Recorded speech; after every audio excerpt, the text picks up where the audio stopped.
So if you're all ready, I hope you can all hear me okay. Right then, so welcome to today's webinar.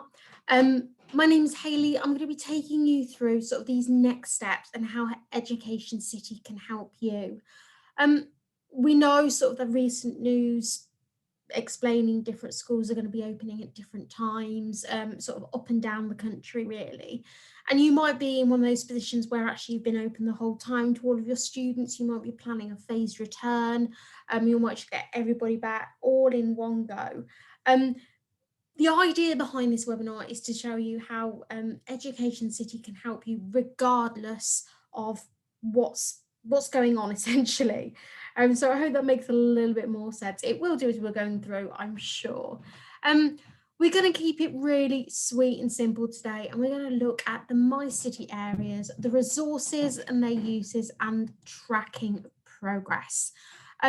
Those are things are going to be the key things in saving you time. Going to be an important one just there, and also sort of accessing it if you have got any students still working from home, any students back in the classroom. You've got that kind of continuity of learning. You've got that sort of it's simple for the children. They've got that platform that they use, they're familiar with, and it just takes more of the stress away for them as well as for you guys. Now, just before we get into Education City, do be aware that the account I'm using is a made-up school. So any names you're going to see, don't worry about it. They are all made-up names. It is also an English account. So if you're joining me today from outside of England, there might be minor differences on your account, but I will point those out as we're going through. Also, if you've got any questions for me, I do welcome those. Please use the Q&A button on your black bar. If you click onto that, you can ask a question and that will ping up on my screen so I can answer those there and then for you. There is also a button on there if you would rather ask questions anonymously. All of our webinars do get recorded to be able to watch in a future date. So if you would rather sort of put those on anonymously, you can do so.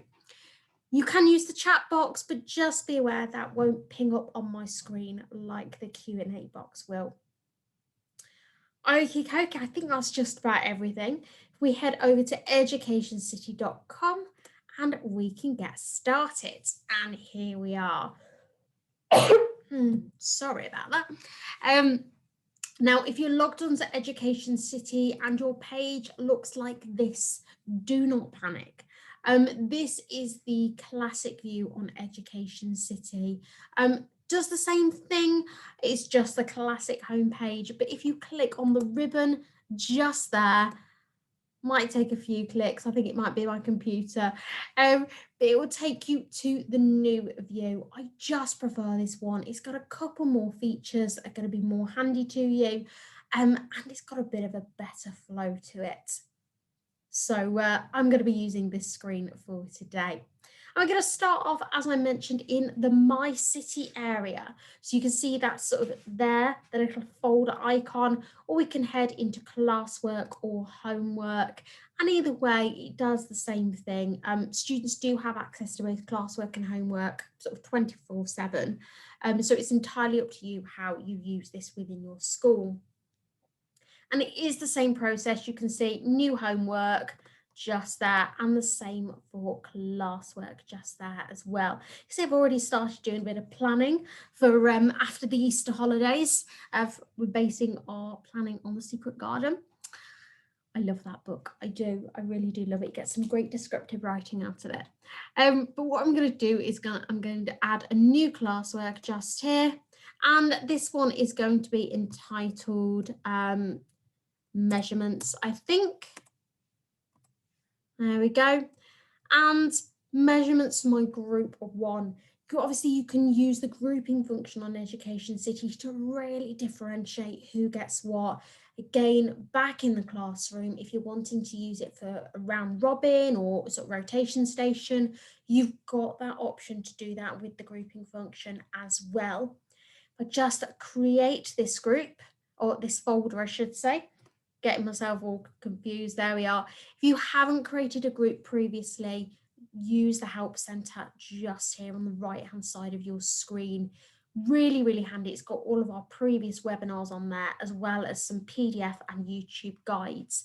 And you can type in such as how to create a group, and you can either watch that video or it'll quite literally talk you through what to do. So always handy, that little help center there. There we are. So back to what we were doing. We're in our folder. We're going to start off by changing the image. There we go. You can change the color. You can make it relevant to that particular group or relevant to that subject area, whatever you want to do, by clicking on the icon just there. And you can even change the title just there if you want to, as well as being able to add in a little comment. Make sure you save those changes as you are going through though. And I'm going to start by adding content. So I'm going to click onto add content just here. And we're going to search for that keyword of measurements. That's what we're looking at there. It is just there. Brilliant. Now, the benefit of searching this way is that you can sort of really search what's on offer across the year groups, and then you can start to filter it down. So you've got your filters just here. This might appear slightly differently to you. If you're joining me today from, say, Scotland, this might appear slightly differently, but it is the same thing, and it does go in age order. So your youngest in the school will be at the top and your oldest will be at the bottom. Here we go. Now we've got our subject selection. There we are. We want some mathematics, and I'm going to start off with a think it. The reason why I want to show you a think it is because these will be so valuable to you, popping up on the board, and when your students are in class, they can have a discussion as a class, they can talk with their peers, they can write down their answers and share them with you at the end. They are so, so useful. And we can click in that and open that up. The benefit of our think it is that they've got that question. So we need exactly 20 litres of juice. Which jugs should we take? And you can then sort of look at sort of calculating that value. And then within the answer section, you've got, this is what Sten's done in this scenario. And then he's given you a bit of a fun fact there as well. And they will always have a fun fact, a piece of key vocabulary, or a greater depth question following on from them. And you can see how he's worked that out as well. So he's got that sort of written method there as well. If we want to add this particular one into our folder of work, we can add that one in, and we can go through and we can find the ones that we want. This is a good one as well. There we go. Sorting out these sort of measurements there. And you can go through, you can have a look at those. And if you do want to add those into a folder, wherever you see that lovely orange plus sign, you can add tools in.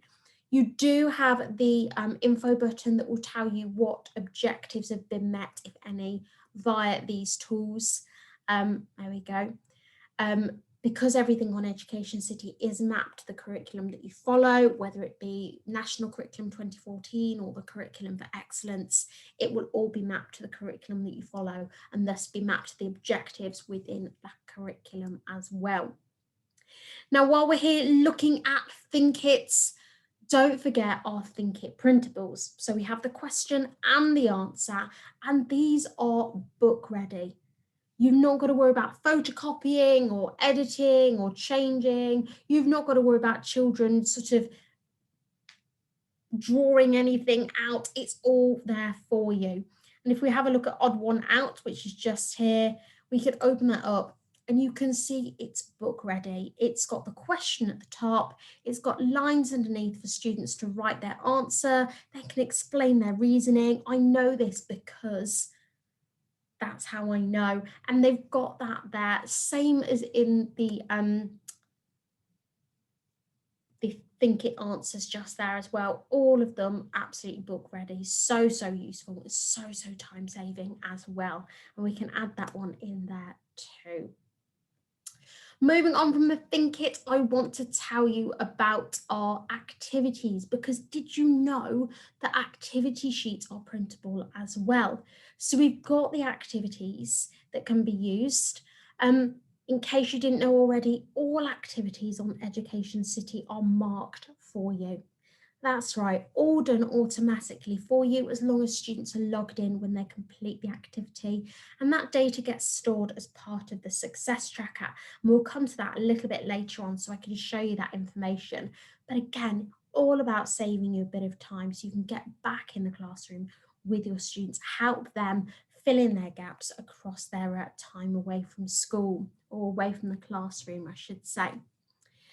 So we're going to have a look at a couple of those. I'm going to pop that activity in. And like I said to you, activities aren't complete without activity sheets.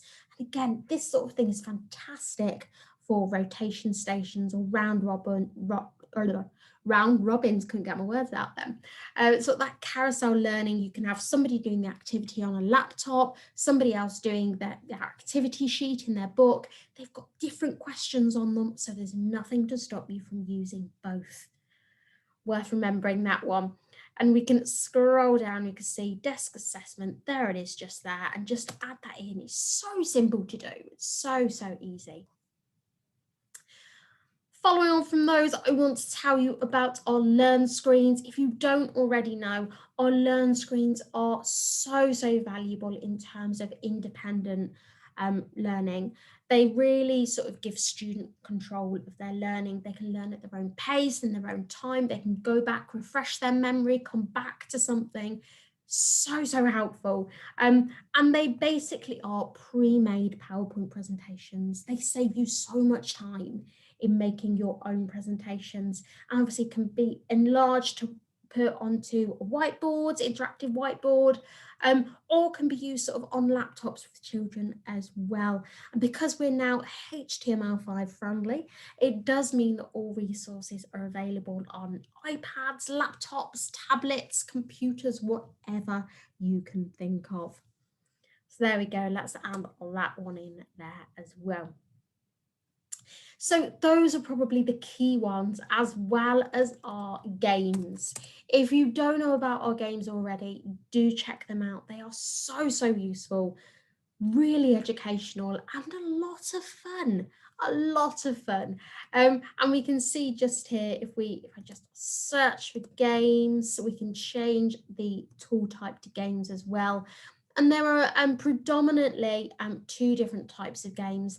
There's the Play Live that comes in addition, subtraction, multiplication, and division for each year group.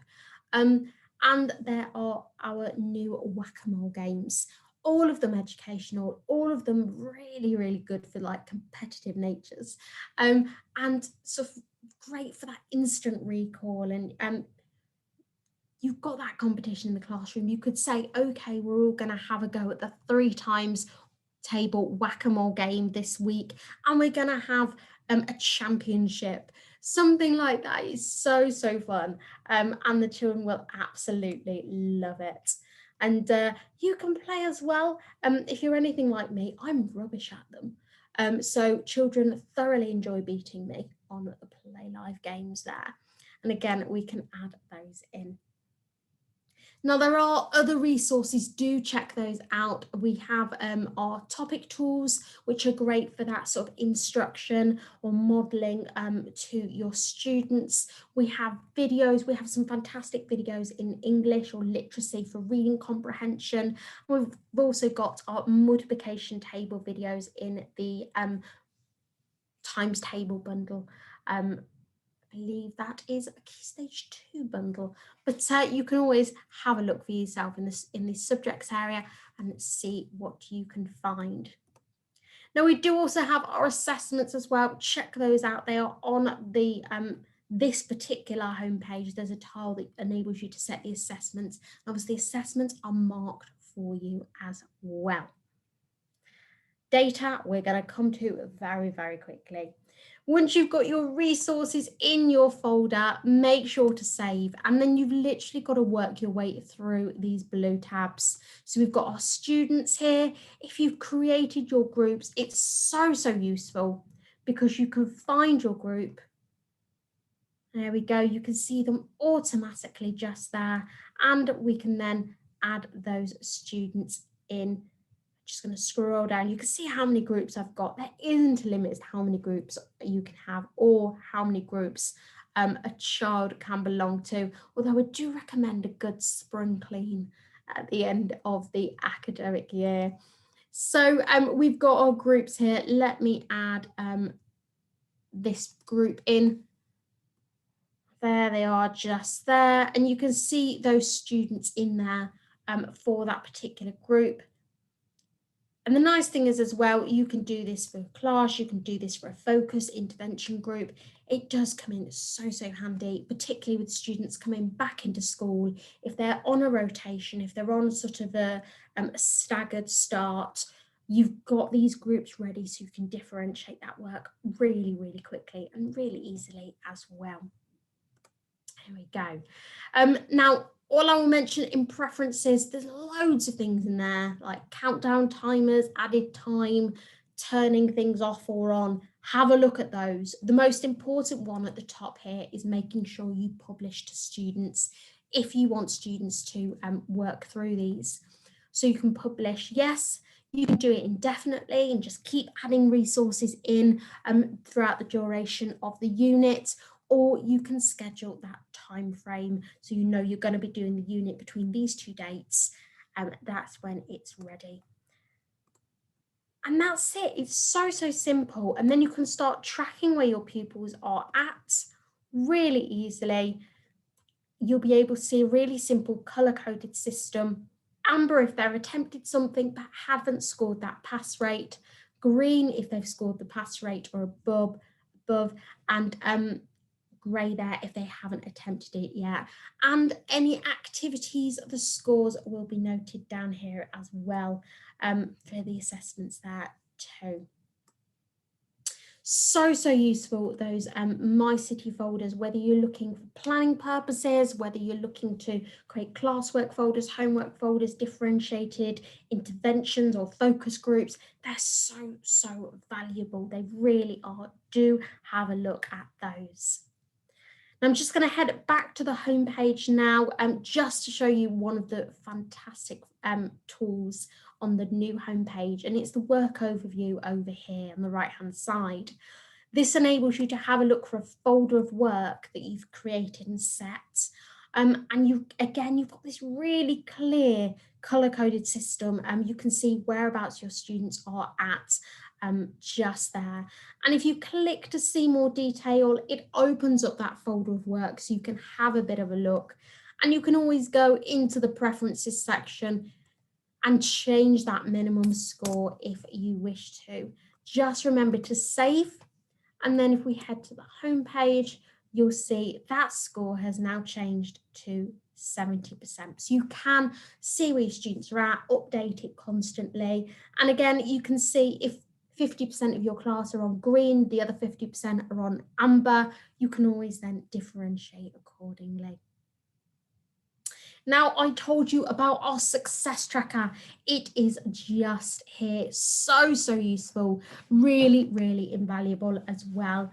You can look for different time frames. If you wanted to look from the beginning of lockdown last year to date, you can look at that information. You can look for a term, a half term, an academic year, a key stage, whatever you want to look for. I'm just going to select a random date. As these children are fake, they don't really do much. And we're going to click go. And you can see so simple, so simple. Any assessments or activities that have been completed. You've got the title, you've got the score, you've got whether it was completed or not. And if I scroll down, here we go. The reason why we have completed is because our assessments come with a bookmark feature, and that means you can pop a bookmark in and they can come back to it at a later date to complete it. So really good for those pupils who can't do the whole thing in one sitting. Now we can as well edit the columns that we see. Maybe if we're not really bothered about when it was completed, maybe we're not really fussed about when it was saved, any of these details just here, but we do want to see any curriculum objectives that have been met by any activities. Maybe we want to see any questions they had, a number of questions that they attempted as well. And you can obviously update this data for the purpose of what you need. And then we click OK. So simple. You've got that there. So you can see here, Brandon, he got 40%, and that's the curriculum objective that was met via that. And if we scroll down a little bit further, you can see here we got 79%. We can click into that. This is Henry up here.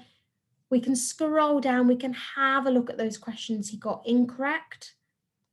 We can just look at the incorrectly answered questions, and we can add this particular activity into a My City for Henry to have another go at to try and improve that best score. And if he does, we can always print him off a certificate if we're feeling generous, maybe. There we go. All of this data can be exported by that button just there in the middle, and that will export it to an Excel spreadsheet where you can update, you can sort of change columns, whatever you need, and you can obviously then translate that data into whatever tracking system you use in your school. Now you can also look for groups or individual pupils as well as whole classes. If you would rather have a look at each pupil individually, you can do that. Select individual, type in their name and update that information, and you can see really clearly there from that individual where the gaps lie. Such a useful tool, it really is, and it will save you so much time in the long run in terms of assessing where your pupils are at, the gaps that they have in their learning, and even by submitting one of those assessments, it's marked for you. And all of our formative assessments do provide independent revision journals. Those are filled with prescribed content based upon the questions students got incorrect, and that's all done automatically. Time saving, putting you back in the classroom to work with your pupils as and when you need to. Now, just before we go, I would like to draw your attention to the additional resources down here. We have our Play Live game, our times table and phonics bundles, as well as our online safety bundle just there, and teacher resource pack. And at the top here, we do have our curriculum map, filtering everything that we have via the objectives that they meet. So if we are looking at measurement, for example, we can find that objective that we're looking at. You can have a look at all of the resources, again, clearly color-coded that we have. And if you're just looking for printables, for example, to use in the classroom, you can filter down by printables, or just maybe a think it question or activity sheet just there. And it's so easy to add those tools into a folder. All we're going to do is click on that plus sign. We can find that folder of work. There it is just there. Make sure that orange plus is a green tick and save. So easy to do, so easy to navigate. And once again, secured just there. This particular school follows the UK National Curriculum 2014. And there we go. Those are those key resources. It's a little bit like the blended learning webinar that we did, but these are the things that I think are going to support you when you are working with your students back in school. Many of you have been working in school throughout the whole nearly a year, isn't it? Gosh. And we praise you for that. We really do. Any educators out there, whether you are teacher, TA, LSA, head teacher, whatever your role, we thank you for everything that you've done over the past year and always for our children. Has anybody got any questions for us, any queries, any success stories that they might wish to share? just having a look at the Q&A in the chat box right now. I can't see anything at the moment. Not to worry, if you think of anything later on, that is our email address just there, customerservice@educationcity.com. You can always get in touch with us that way. Also, we know this year has certainly brought EdTech or education technology into the spotlight.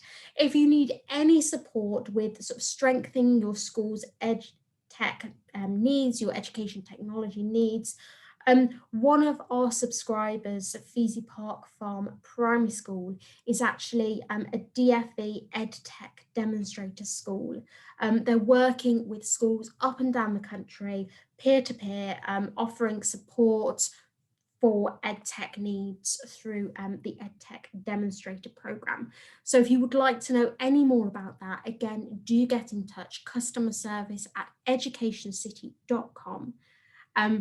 I would be happy to send them your information.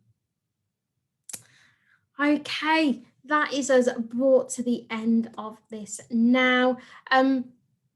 Thank you very much, Judith. I'm glad you found it useful, and thank you as an educator for all that you do for our children. I hope to see you at future webinars, but over the next few months, more than ever, do take care and make sure that you stay safe. Bye-bye.